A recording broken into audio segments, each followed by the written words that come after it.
10 வருஷத்துக்கு முன்னாடி, அதாவது 8 வருஷத்துக்கு முன்னாடி நடந்த சில சம்பவங்கள் ஞாபகத்துக்கு வருகின்றன. ஜிஎஸ்டி 2017 இன்ட்ரடியூஸ் செய்தப்போ தமிழ் பேசக்கூடிய ஒரு அமைச்சரா என்ன தமிழ்நாட்டுக்கு அனுப்பினாங்க. ஜிஎஸ்டியை கொஞ்சம் விளக்கப்படுத்தி எல்லாருக்கும் எடுத்து சொல்ல வேண்டிய ஒரு டியூட்டி எனக்கு கொடுத்துருந்தார் பிரதமர் ஐயா. அப்போ வந்தபோது மேடையில் விக்ரமராஜா அவர்களும் இருந்தாங்க. இதனால என்னெல்லாம் காம்ப்ளிகேஷன் வரும், எப்படி மக்களுக்கு கஷ்டமா இருக்குமே அப்படிங்கிற அப்பவும் அதை எடுத்து சொன்னவர் தான் விக்ரமராஜா. அதை எடுத்து சொன்னதுனால நான் போய் திருப்பி ரிப்போர்ட் பண்ணி அதில் இன்னும் என்னெல்லாம் கரெக்ஷன் பண்ணணுன்றதை ஒவ்வொரு ஜிஎஸ்டி கவுன்சில் மூலமா இம்ப்ரூவ் பண்ணிக்கிட்டே வந்தோம். அதுவும் அவருக்கு நன்றியை தெரிவித்துக் கொள்கிறேன். இந்த பிரசன்டேஷன், நான் இந்த ஜிஎஸ்டி விஷயத்தை பற்றி பேச ஆரம்பிக்கிறதுக்கு முன்னாடி ஒரு சின்ன பிரசன்டேஷன் உங்களுக்கு சொல்ல விரும்புகிறேன். அதில் எல்லா விதமான அம்சமும் வந்துடுது. அதனால் please permit me to give you that presentation. இப்போது நிறைய பேர் சொன்னாங்க, நீங்கள் அந்த ஸ்க்ரீனில் பார்க்குறீங்க, 5, 12, 18, 28 இருந்த 4 ரேட்ஸ் இருந்திருந்த ஜிஎஸ்டி இப்போது 5, 18 அப்படின்ற அந்த 2 கேட்டகரிக்கு வந்துடுச்சு. இதில் நீங்கள் பார்த்தீங்கன்னா பல பேர் பேசின மாதிரி காலையில் எழுந்து முதலாக நம்ம யூஸ் பண்ணக்கூடிய பொருள்லேருந்து இரவு படுக்கிறதுக்கு முன்னாடி நம்மளுக்கு தேவைப்படுற பொருள் வரை ஏழை நடுத்தர வர்க்கம் நல்ல பணம் இருக்கிறவங்க எல்லாரும் பயன்படுத்தக்கூடிய எந்த விதமான பொருளாக இருந்தாலும் ஜிஎஸ்டியின் தாக்கம் இருக்கும். அது உங்கள் எல்லாருக்கும் தெரிஞ்ச விஷயம்தான். ஆனால் அது 28 இருக்குமா 18 இருக்குமான்ற காலம் போய் இன்னைக்கு 5 இல்லை 18. Go back to that. 5, 12, 18 இந்த 2 ரேட்டுக்குள்ளவே எல்லா ஐட்டம்ஸும் வந்துடுறது அப்படிங்கிறதா முக்கியமான அம்சம். இதில் என்னன்னா, நீங்கள் நயினார் நாகேந்திரன் அவர்கள் சொன்னாங்க, 18 இருந்தது 5க்கு வந்திருக்கு, 18 இருந்து 12 இருந்தது 5க்கு வந்திருக்கு, 12 இருந்த ஐட்டம் சிலது சூன்யம், அதாவது 0க்கு போயிருக்கு, அதாவது கம்ப்ளீட்டாக டேக்ஸை ரிமூவ் பண்ணிட்டோம். ஸோ 12 5க்கு வந்தது, 12 0க்கும் போயிருக்கு சில ஐட்டம். அதே மாதிரி 18 இருந்தது, இப்போ 5, 18 தான் இப்போ இருக்கு. முன்னாடி இருந்த 18 இருந்த 90% அமௌண்ட் நம்பர்ஸ் ஐட்டம்ஸ் 5க்காவது வந்திருக்கு, இல்லை 0க்கும் சிலது போயிருக்கு. ஸோ 18 5க்கு வந்த எவ்வளவு குறைச்சிருக்கோம் பாருங்க ரேட்டு. 12 5க்கு வந்ததே குறைச்சல்னா 18 5க்கு வந்ததும் எப்பேற்பட்ட குறைச்சல்ன்றதை யோசிச்சுக்கணும். அதான் வருமானத்தை வரிய எப்ப பாரு வரிய விதிக்கிறாங்க, நம்ம மேல ஒரு பேர்டன் தான் போடுறாங்க கவர்மெண்ட்ன்றது போய் இன்னைக்கு மோடி ஐயா கைடன்ஸ்ல 18 5 வரைக்கும் எடுத்துட்டு வந்திருக்கோம், 12 5க்கு எடுத்துட்டு வந்திருக்கோம், 12 சூன்யத்துக்கு கூட சில ஐட்டம்ஸ் போயிருக்குன்றத நம்ம கவனிக்கணும். இதனால இந்த 140 crore பீப்புளுக்கு கூட பலவிதமான ஐட்டம்கள் மூலமாக ரேட்டு குறைக்கப்பட்டிருக்கிறது. எவ்வளவு குறைக்கப்படும்? 1% இல்லை, 0.5% இல்லைங்க, கிட்டத்தட்ட 10, கிட்டத்தட்ட 13% வரைக்கும் குறைச்சிருக்கும். அதனால பலவிதமான ஐட்டம்க்கு 0 போயிருக்குன்றதுனால இதோடைய பிரபாவம், அதாவது தெலுங்கு, தமிழ், ஹிந்தி, அதை நீங்க எந்த விதமான வகையிலாவது உங்க குழந்தைங்களுக்கு பல விதமான பொருட்கள் வாங்குறதெல்லாம் பழக்கம் நம்மளுக்கு இருக்கு. வழக்கையும் செய்வாங்க. மகாராஷ்டிராவோ இல்ல துர்கா பூஜை டைம்ல வெஸ்ட் பெங்காலோ கூட நீங்க யோசிச்சு பாத்தீங்கன்னா, தீபாவளிக்கு முன்னமே நவராத்திரி அப்படின்னு நம்ம சொல்லக்கூடிய அந்த காலத்துக்கட்டத்தில் கூட அவங்க நிறைய வீட்டுக்கு சாமான் வாங்குறதோ இல்லை பிள்ளைங்களுக்கு சாமான் வாங்குறதோ செய்வாங்க. ஸோ தீபாவளியை மனசில் வச்சுட்டு அவர் சொன்னாருன்னா கூட ஜிஎஸ்டி கவுன்சிலில் எல்லா ஸ்டேட்ஸும் உட்காந்துருக்கிற கவுன்சிலில் அவங்கவுங்க பண்டிகை சமயத்தை நம்ம மனசில் வச்சுட்டு நவராத்திரிக்கு முன்னாடியே செஞ்சிடணுன்றதுனால முன்கூட்டியே செஞ்சிட்டோம். ஸோ துர்கா பூஜா அப்படின்னு பெரிய பெரிய பந்தல்ல துர்கா பூஜை பண்ணுறவங்களுக்கு நவராத்திரி டைமில் அவங்களும் தான் பொருட்கள் வாங்குவாங்க. அதனால immediate direct victory for every Indian. நாட்டில் இருக்கக்கூடிய ஒவ்வொரு குடிமகனுக்கும் இது ஒரு பெரிய ஒரு விக்ட்ரி, பெரிய அவங்க வெற்றி அவங்களுக்கு கிடைச்சிருக்கு. ஏன்னா அவங்க பல முறை கோரிக்கை வச்சா கூட இன்னைக்கு ஒரே அடியா எல்லா சிஸ்டமையும் மாத்திட்டு தொழில் செய்கிறவங்களுக்கும் வணிகத்தில் இருக்கிறவங்களுக்கு கூட சுலபமா இருக்கணும்ன்றதுனால அந்த சிஸ்டமையும் சிம்பிளிஃபை பண்ணி வரியையும் குறைச்சிருக்கோம். அதனால எல்லா மக்களுக்கும் இதனால பிரயோஜனம் இருக்கு. அதனால தான் சொல்றோம், இந்த மாதிரி 99% of all the goods in 12% have come to 5. 12%ல இப்போ வரைக்கும் இருந்தது 99%. அதில் 1% தான் 18க்கு போயிருக்கு, மீதி எல்லாம் 5க்கு வந்துருச்சு, குறைஞ்சிருச்சு. ஸோ 12 எடுத்துட்டோம்னா 99% 5 கொண்டு போயிட்டு மீதி 1% 18 கொண்டு எடுத்துட்டு போயிருக்கோம். அதே மாதிரி 28% டேக்ஸ்லேருந்து எத்தனை ஐட்டம்ஸ் கீழே வந்திருக்குன்றத கூட எடுத்து விளக்கி சொல்கிறோம். 28 இனிமேல் இல்லை. 28ல் இருந்த சில ஐட்டம்ஸ்க்கு மேலே காம்பன்சேஷன் செஸ்ஸும் போட்ட போது அந்த ஐட்டம்லாம் 53%, 88% வரைக்கும் கூட போயிட்டு இருந்தது. அதை நம்ம சின் குட்ஸ் அப்படின்னு முன்னாடி சொல்லிட்டு இருந்தாங்க, டிமெரிட் குட்ஸ். அது கம்ப்ளீட்டாக 40-50 தாண்டி கூட வரி போயிட்டு இருந்தது. ஸோ இது சின்ன விளக்கம் உங்களுக்கு இது பிக்சரில் சொல்கிறோம். அடுத்தது பார்த்தீங்கன்னா இதில் டேக்ஸ் பேஸ் எப்படி இருந்துச்சு. 65 லட்சம் பேர் தான் ஜிஎஸ்டிக்கு முன்பு வரை, ஜிஎஸ்டி இன்ட்ரடியூஸ் பண்ணும்போது 2017ல் 65 லட்சம் பேர் தான் ஜிஎஸ்டி சிஸ்டம்ல இருந்தாங்க, வரி கட்டிக்கிட்டு இருந்தவங்க சொல்றேன். ஜிஎஸ்டியில் வரி கட்டிக்கிட்டு இருந்த வியாபாரங்களோ தொழிலோ 65 லட்சம் பேர் தான் இருந்தாங்க. ஆனால் இன்னைக்கு ஜிஎஸ்டி வந்து 8 வருஷத்துல அது 1.5 கோடி பிஸ்னஸஸ் ஜிஎஸ்டியில் வந்திருக்குன்றதை நான் எடுத்து சொல்ல விரும்புகிறேன். ஏன்னா ஜிஎஸ்டி ஒரு பெரிய கப்பர் சிங் டேக்ஸ்ன்னு சொல்லிட்டு எதிர்கட்சி தலைவர் ஊரெல்லாம் சொல்லிட்டு இருந்தார். அது கப்பர் சிங் டேக்ஸாக இருந்திருந்ததுன்னா தொழிலோ வர்த்தகமோ 65 லட்சத்தில் இருந்தவங்க ஏன் 1.5 கோடி பேர் ஜிஎஸ்டியில் சேர்ந்தாங்க? அது சுலபமாக இருக்கு. சிஸ்டம் நாடு முழுவதும் ஒன்றா இருக்கு. எங்கே பொருள் வாங்கினாலும் அதே விலையில் கிடைக்குது. நீங்கள் பொருள் வாங்கி அதை இன்னும் இம்ப்ரூவ் பண்ணி ஏற்றுமதிக்கு கூட உபயோகிக்கிறீங்க. அதனால தொழில் கன்சியூமர் நுகர்வோர் மாத்திரம் வரி கட்டலை, அதை பொருள் தயாரிக்கிறவங்களும் வரி கட்டுறாங்க. அவங்களுக்கும் அந்த வரி விலக்கோ இல்லை வரியை குறைக்கிறதோ அவங்களுக்கும் பாதிக்கிறதுனால ஜிஎஸ்டியில் வர்றதுனால நம்மளுக்கு ஆதாயம் இருக்குன்னு சொல்லி வந்தவங்கனால நம்பர் இத்தனை 65 லட்சத்துலேருந்து 1.5 கோடி வரைக்கும் இன்க்ரீஸ் ஆயிருக்கு. இது மேல்முகமாக போயிட்டு இருக்கே தவிர இது கப்பர் சிங் டேக்ஸாக இருக்கிறதுனால எல்லாரும் அதை விட்டு விலகலை. அந்த பாயிண்ட்டை நம்ம புரிஞ்சுக்கணும். அதனால வருமானம் கூட எவ்வளோ வந்திருக்கு, ரெக்கார்ட் கிராஸ் ஜிஎஸ்டி ரெசீட்ஸ். கிராஸ் ஜிஎஸ்டின்னு ஏன் சொல்கிறாங்க, வந்துட்டு கலெக்ட் பண்ண பிறகு அதில் ரீஃபண்ட் கொடுக்கறதும் இருக்கும். அதனால ரீஃபண்ட் கொடுக்கறதுக்கு முன்னாடி இருந்த அமௌண்ட்டை பற்றி தான் சொல்லும்போது கிராஸ்ன்னு சொல்கிறோம். ரீஃபண்ட் போன பிறகு எவ்வளோ இருக்குன்றதும் சொல்லலாம், பட் இங்கே கிராஸ் நம்ம சொல்கிறோம். கிராஸ் கணக்கு பிரகாரம் நீங்கள் பாருங்கள், 7.18 லட்சம் கோடியாக இருந்துச்சு அப்போ 2017ல். அது இன்னைக்கு 22 லட்சத்துக்கு மேலே போயிடுச்சு கலெக்ஷன். ஒரு மாதம் on an average 1.9 lakh crore or 2 lakh crores வருமானம் கிடைக்குது. மத்திய அரசுக்கும் சரி மாநில அரசுங்களுக்கும் சரி. அது அப்புறம் 50-50% பிரிச்சிடுறோம். ஸோ 1.8 lakh crores வருமானம் வந்துச்சுன்னா அது கிளீனாக 90,000 ஸ்டேட்டுக்கு 90,000 சென்டருக்குன்னு போகுது. அதுக்கப்புறம் அந்த 90,000 சென்டருக்கு வரதுலேருந்து கூட கிட்டத்தட்ட 41% ஸ்டேட்ஸ்க்கு போயிடுது. அதனால மிஞ்சின 23% தான் எங்களுக்கு கிடைக்குது. 100ல் 23 தான் எங்களுக்கு கிடைக்குது, மீதி எல்லாம் ஸ்டேட்ஸ்க்கு தான் போகுது. ஸோ ஜிஎஸ்டி மூலமாக மக்களுக்கும் பயன் கிடைச்சிருக்கு, மாநில அரசுகளுக்கும் பயன் கிடைச்சிருக்கு அப்படிங்கிறத இதுலேருந்து புரிஞ்சுக்கலாம் நம்ம.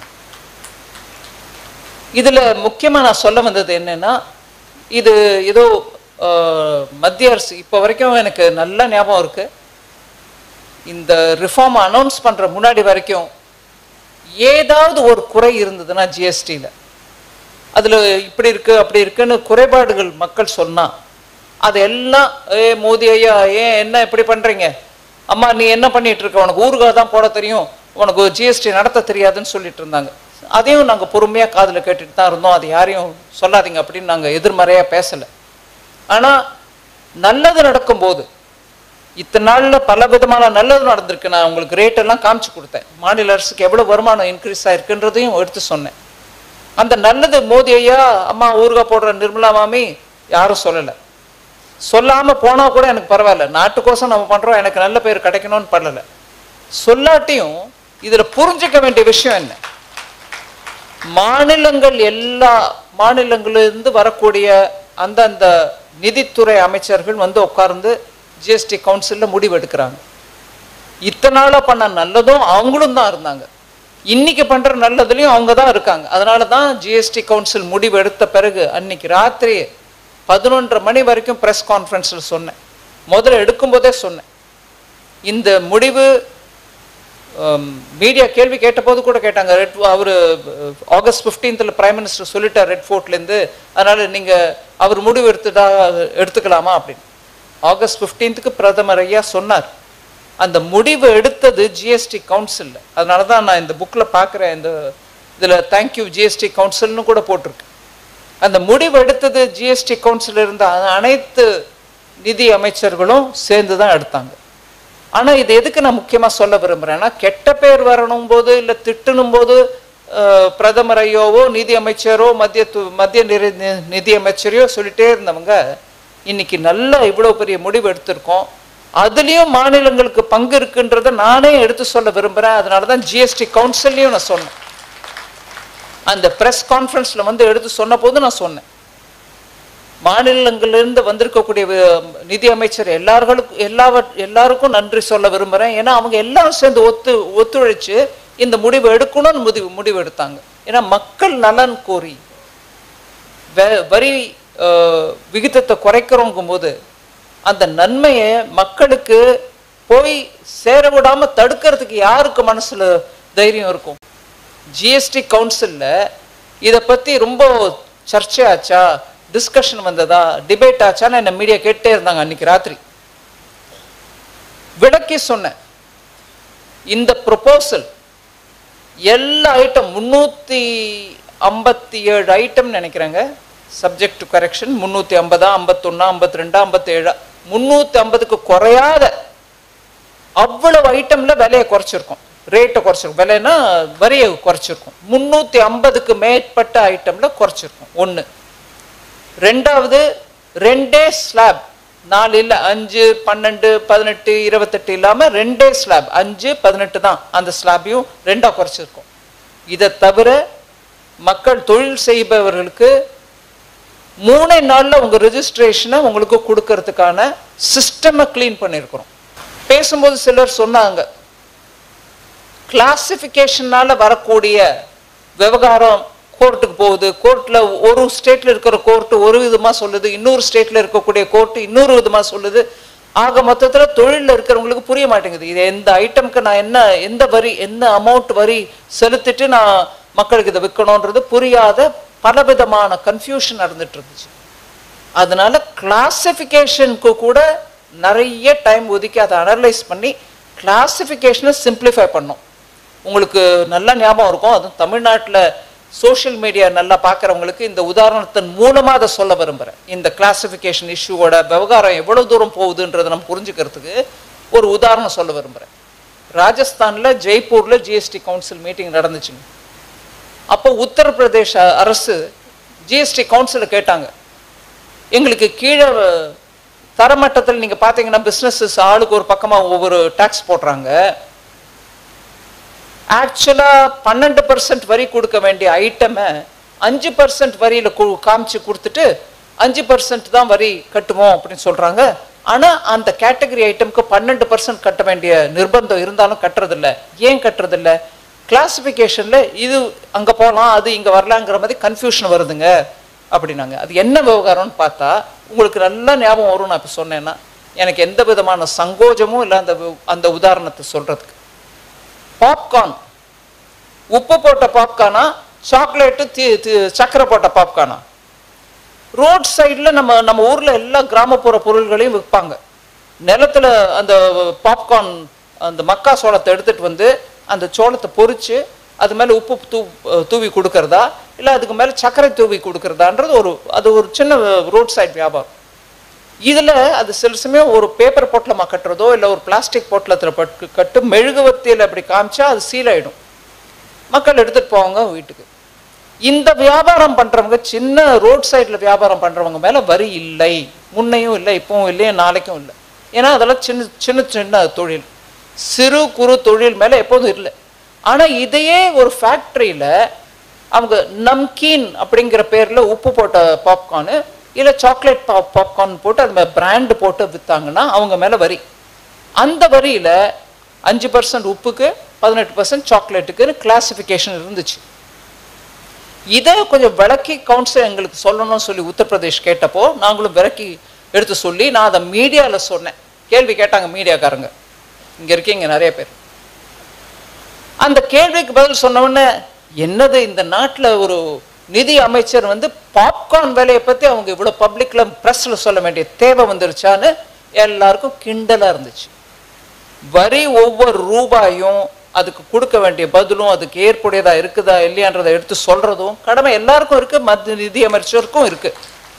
அதை சொன்னது முக்கியம் இல்லை, நீ அதை சொல்ல வந்தியா, பாப்கார்னுக்கு 2 ரேட்டா அப்படின்னு கேட்டாங்க.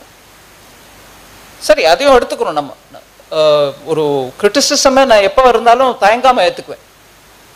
இந்த சிஸ்டம்ங்கிறது நான் ஏற்படுத்தினது இல்லை. ஜிஎஸ்டி வரதுக்கு முன்னாடியிலேருந்தே அந்த சிஸ்டம் இருந்திருக்கு. அதை ஜிஎஸ்டியில் சேர்க்கும் போது எந்த ரேட்டில் சேர்க்கணும், 5ல் சேர்க்கணுமா 12ல் சேர்க்கணுமான்ற முடிவு தான் எடுத்துட்டு சிம்பிளிஃபை பண்ணி கொடுத்தாங்க 17ல். இது இப்படி நடந்துட்டு இருக்கையில் நடுவில் கோர்ட்டு இதெல்லாம் வந்துச்சு. ஸோ இது கிளாசிஃபிகேஷன்னால வரக்கூடிய ஒரு ஒரு துன்பம்ன்றது நம்ம எல்லாருக்கும் புரிஞ்சு, அதுக்கப்புறம் இந்த ஜிஎஸ்டி கவுன்சிலில் நாங்கள் இதையும் பற்றி ஆராய்ச்சி பண்ணி உட்காந்துட்டு எப்படி இதை சால்வ் பண்ணுறதுன்னு பண்ணோம். இப்போ உணவுப் பொருட்கள் எல்லாம் 5க்கு வந்துருச்சு, இல்லை 0க்கு போயிடுச்சு. கிளாசிஃபிகேஷன் ப்ராப்ளம் இல்லை. சில உணவுப் பொருட்கள் 5, சிலது 12ன்னு போனாதான் இந்த விவகாரம். வேணாங்க எல்லா உணவுப் பொருளையும் இங்க போட்டுருங்கன்னு சொன்னதுனால இப்போ அந்த கிளாசிஃபிகேஷன் ப்ராப்ளம்ங்கிறது இந்த ஒரு உதாரணத்தின் மூலமாக உங்களுக்கு நான் சொன்னேன். பாப்கார்னு உணவுப் பொருள்னு, மீதி எல்லா கேட்டகரியிலையும் கூட அந்த மாதிரி கிளாசிஃபை பண்ணிடுங்க. ஒரே டைப் ஆஃப் குட்ஸ் ஒரே இடத்துல இருக்கட்டும், அதுல சிலதுங்க சிலதங்கன்னு போடாதீங்கன்னு அந்த கிளாசிஃபிகேஷன் ப்ராப்ளமை கூட இந்த ரிஃபார்ம்ல பண்ணிட்டோம். ஸோ இப்படியாக ஒவ்வொரு ஐட்டமையும் எடுத்து பார்த்துட்டு லாஸ்ட் 8 மாசமா, லிட்ரலி 8 மாசமா ஒவ்வொரு ஐட்டமையும் பார்த்தோம். அதோட காரண காரியங்களை புரிஞ்சுக்கிட்டு அது எந்த கேட்டகரியில போடணும். இது சொல்லும்போது நான் சொல்றேன், நல்லா எடுத்து சொன்னாங்க, ஒரு நாள்ல பண்ணக்கூடிய ரிஃபார்ம் இல்லை டாரிஃப்னால வந்த ரிஃபார்ம் இல்லை அப்படிங்கிறத எடுத்து சொன்னாங்க. 8 மாசம் முன்னாடி, அதாவது ஆல்மோஸ்ட் 8 மாசம் முன்னாடி ஜிஎஸ்டி கவுன்சில் ராஜஸ்தான்ல நடக்கிறதுக்கு முன்னாடியே பிரதமர் ஐயா என்ன கூப்பிட்டு ஒரு தரம் சொன்னாங்க, ஏமா இந்த ஜிஎஸ்டி மேல ஏதாவது பண்ண முடியுமா பாருங்க, எப்படி நம்ம மேல எல்லாரும் தாக்குறாங்க, இப்படி தாக்கும்போது நம்ம தான் அந்த தீர்மானத்தை எடுத்த மாதிரியும் மாநிலங்களுக்கு ஒரு ரோல் இல்லாத மாதிரி தான் போயிட்டு இருக்கு. அவங்க யாரும் வெளியில வந்து நாங்களும் தான் அதுல இந்த டிசிஷன் எடுத்தோம்னு சொல்ல மாட்டாங்க. ஏன் சொல்லுவாங்க? நம்ம அந்த சீர்திருத்தம் பண்ணணும் அப்படின்னு சொன்னார். அதை 1 February பட்ஜெட் தயார் பண்ணும்போது இந்த 12 லட்சம் நம்ம இன்கம் டேக்ஸ் ரிலீஃப் கொடுக்கறதுக்கான பட்ஜெட் தயார் பண்ணும்போது திருப்பி என்ன ஒரு ஜென்டலா ஞாபகப்படுத்தினார், ஜிஎஸ்டி அதுல வராது, பட்ஜெட் விஷயம் இல்லை. இருந்தாலும் அந்த சமயத்தில் எனக்கு ஞாபகப்படுத்தினாங்க, ஜிஎஸ்டி வேலை நடந்துட்டு இருக்கா, எப்படி போயிட்டு இருக்குன்னு. நடந்துட்டு இருக்கு சார், நான் அது முடிச்ச பிறகு உங்ககிட்ட வரேன்னு சொன்னேன். கிட்டத்தட்ட மே மாசம் நடு 18-20ஆம் தேதி வாக்கில் தான் அந்த பேக்கேஜ் ரெடி ஆச்சு. அவங்க கிட்ட டைம் வாங்கிட்டு முழுமையாக விளக்கி எடுத்து சொன்னேன், மக்களுக்கு நல்லபடியாக ரேட்டு குறையிற மாதிரி தான் எடுத்துகிட்டு வந்திருக்கேன், சரி எடுத்துகிட்டு ஜிஎஸ்டி கவுன்சிலுக்கு போங்கன்னு சொல்லி அப்போ சொன்னார் எனக்கு. அதுக்கப்புறம் தான் ஜிஎஸ்டி கவுன்சிலுக்கு போகிறதுக்கு முன்னாடி சட்ட ரீதியாக இதை எப்படி பிரித்து பாகுபாடு பண்ணி அவங்களுக்கு ஜிஎஸ்டி கவுன்சிலோட ரூலுக்கு அனுசரணையாக எப்படி எடுத்துகிட்டு போகிறதுன்றதை பற்றியும் முடிவெடுத்த பிறகு தான் ஜிஎஸ்டி கவுன்சிலுக்கு எடுத்துகிட்டு போனோம். அதுக்கு முன்னாடி எல்லா ஃபைனான்ஸ் மினிஸ்டர்ஸ் இருக்கக்கூடிய பலவிதமான குரூப்ஸ் இருக்குது, குரூப் ஆஃப் மினிஸ்டர்ஸ்னுவாங்க. ஒவ்வொரு குரூப் ஆஃப் மினிஸ்டருக்கும் அவங்கவுங்களுக்கு கொடுக்க வேண்டிய இன்ஃபர்மேஷனையும் பாஸ் ஆன் பண்ணிவிட்டு நீங்கள் அனலைஸ் பண்ணி எங்களுக்கு சொல்லுங்கள் இதுக்கு ஏற்புடையதாக இருக்கதா இல்லையான்றதன். ஸோ அவங்களையும் அதை பார்த்துட்டு ஒவ்வொருத்தரும் சரி இது ஜிஎஸ்டி கவுன்சிலுக்கு எடுத்துகிட்டு போகிறான்னு சொன்ன பிறகு தான் ஜிஎஸ்டி கவுன்சிலுக்கு வந்தோம். அதனால இந்த மாதிரி ஒரு மேஜர் டிசிஷனை எடுக்கணும்னா எல்லாரோட ஒத்துழைப்பும் இருக்கணும். அதிகாரிகள் எப்பொழுதும் நம்ம சொல்லுவோம், அரசியல்வாதிகள் மக்கள் ஓட்டு எடுத்துட்டு வந்துடுறாங்க பதவிக்கு, ஆனால் அதிகாரிகள் அடக்க முடியாமல் அவங்க கொடுத்த வாக்கை நிறைவேற்ற முடியாமல் கஷ்டப்படுவாங்க அப்படின்வாங்க. பியூரோக்ரஸி கண்ட்ரோல் பண்ணுறாங்க, இவங்களால ஒன்றும் பண்ண முடியல, செயல் எழுந்து இருக்காங்க, எதிர்கட்சியில் இருந்தாலும் காங்கிரஸ் தான் நடத்துது அப்படின்னு பல விதமாக கிரிட்டிசைஸ் பண்ணுவேன். நான் கேட்குறேன் இன்னைக்கு உங்களுக்கு முன்னாடி, 2019 கார்பரேட் ரேட் டாக்ஸை குறைச்சதை பற்றி சொல்கிறாங்க, 19 வைங்க அங்கே. இந்த 8 மாதத்தில் எடுத்து பாருங்க, இன்கம் டேக்ஸ் 12 லட்சம் வரைக்கும் ரிலீஃப் கொடுத்ததும் எங்களோட டீமில் இருக்கக்கூடிய அதிகாரிகள் எங்களோட ஒர்க் பண்ணதால தான். அதே மாதிரி இன்கம் டேக்ஸ் 1961 வந்த சட்டத்தை அதுக்கு மேலே இன்னும் கூட்டிக்கிட்டே போனாங்களே தவிர, இங்கே நிறைய பேர் சார்ட்டர்ட் அக்கௌண்டன்ட்ஸ் இருக்காங்க, உங்களுக்கு தெரியும் 1961 இன்கம் டேக்ஸ் ஆக்டில் இன்னும் பலவிதமான மாறுதல் சேருதல் எல்லாத்தையும் சேர்த்து போட்டாங்களே தவிர அதை ஒரு ஒட்டுமொத்தமாக சிம்பிளிஃபை பண்ணுறதுக்கு இப்போ வரைக்கும் முயற்சி எடுக்கலை.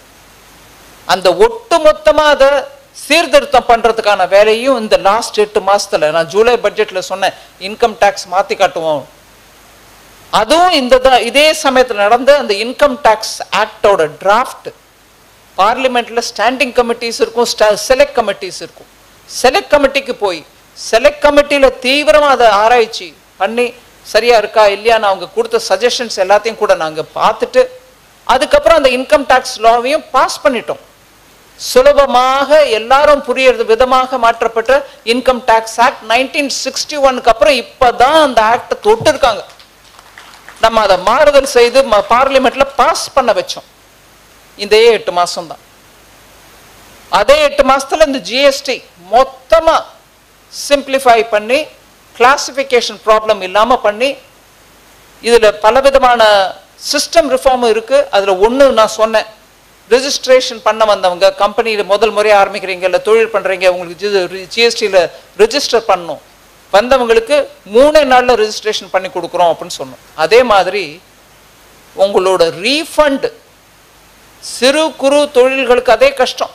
நிறைய முறை சொல்லிருக்காங்க, ரீஃபண்ட் எங்களுக்கு சரியான சமயத்தில் கிடைக்க மாட்டேங்குது, அது லாக்அப் ஆகிடுது, அங்கே உங்கள் கையில் வச்சுக்கிறீங்களே தவிர எங்களுக்கு இல்லை, பேங்க்கில் அடிஷ்னலாக எங்களுக்கு ஒர்க்கிங் கேபிட்டல் கொடுக்க மாட்டேங்கிறாங்க, எப்படி நடத்துறது அப்படின்ற கேள்வி, ஜெனுவின் கேள்வி வந்துட்டே இருக்கும்.